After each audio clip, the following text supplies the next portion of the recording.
माँ गंगा जी के चरण कमल में बार बार प्रणाम। नमामि गंगे तव पाद पंकजं सुरासुरेभ्यं वन्दे द्विरूपं मुक्तिं च मुक्तिं ददाति नित्यं भावानुसारेण सदा नारायणम्। माँ गंगा जी के चरण कमल में बार बार प्रणाम करते हुए मैं आप लोगों के सामने गंगा जी के महत्व का वर्णन शिव पुराण में जो है वर्णित है। 8वां अध्याय सूर्य नक्षत्र काल चक्र राशि लोकपाल एवं गंगा जी के आविर्भाव की एक कथा है। उसमें से ही मैं एक कथा आपको सुना रहा हूँ,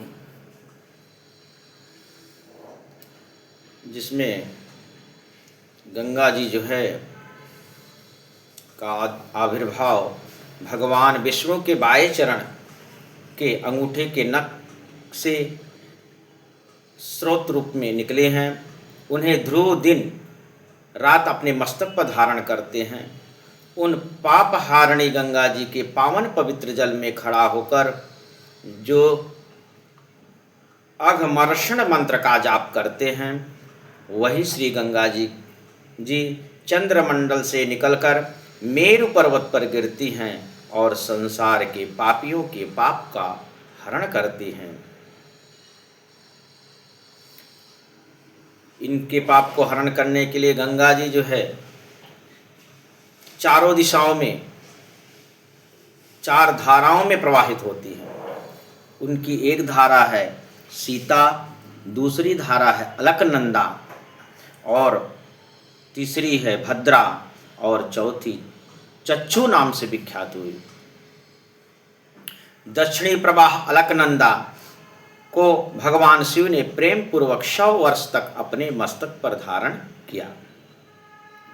ध्यान दीजिए इस बात को कि गंगा जी के अलकनंदा जो है भगवान शिव की जटा में जो भी गंगा जी विराजमान है वह अलकनंदा है। भगवान शिव ने उन्हें 100 वर्षों तक अपने मस्तक पर धारण किया। तदुपरांत उनकी जटा से निकलकर कपिल मुनि के आश्रम में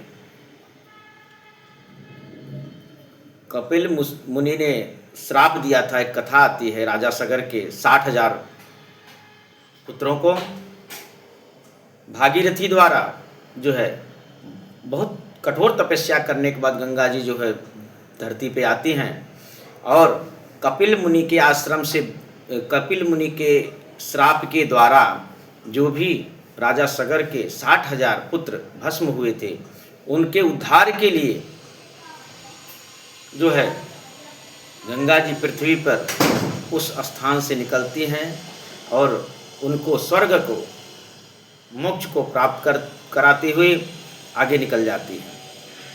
उनके जल में स्नान करने से समस्त पाप नष्ट हो जाते हैं। गंगा जी की कितनी बड़ी महत्ता है, मात्र स्नान करने से।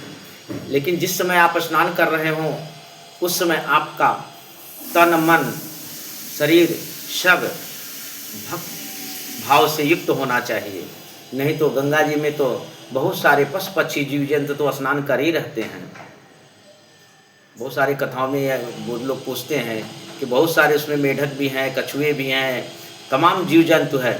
लेकिन ध्यान रहे क्या वो स्वर्ग को जाते हैं? तो ये तो भगवान की कृपा है, वो भी स्वर्ग को जा सकते हैं। वो भी बड़े भाग्यशाली ही होंगे जो गंगा जी के पावन जल में मछली रूप में, कछुए रूप में, मगरमच्छ रूप में भी जल में विचरण कर रहे हैं। बाकी तो बहुत जगह है, लेकिन गंगा जी के पावन जल में आने वाला भी जो भी जीव होगा वह भी भगवान का कहीं न कहीं से परम भक्त होगा। राजा सगर के पुत्रों को तारने के लिए गंगा जी जो है उनको तार करके आगे बढ़ती जाती हैं। शास्त्रों में ऐसा लिखा है कि उस जल से पुत्रों द्वारा एक दिन श्रद्धापूर्वक तर्पण करने से, तर्पण करते जो जल जो है लेकर के तर्पण करते हैं, 100 वर्ष की दुर्लभ तृप्ति प्राप्त होती है पूर्वजों को। जिनके तट पर यज्ञ भगवान विष्णु जी का यजन करने के लिए इहलोक और परलोक की परम सिद्धि प्राप्त होती है। अलकनंदा के जल में स्नान किए यतिजन भगवान वासुदेव को ध्यान लगाकर निर्वाण को प्राप्त करते हैं, मोक्ष को प्राप्त करते हैं। गंगा जी का नाम देखिए, बहुत महत्वपूर्ण चीज लिखा हुआ है कि गंगा जी का नाम ही 100 योजन दूर से उच्चारण करने वाला पापी भी पाप जन से मुक्त होकर परम धाम को जाता है। देखिए बहुत बढ़िया लिखी बात है। श्री विष्णु भगवान का जो भी तीसरा परम पद है, वहां से उत्पन्न होकर गंगा जी त्रिलोक की पाप का नाश करते हुए निरंतर गति से प्रवाहित होती रहती है।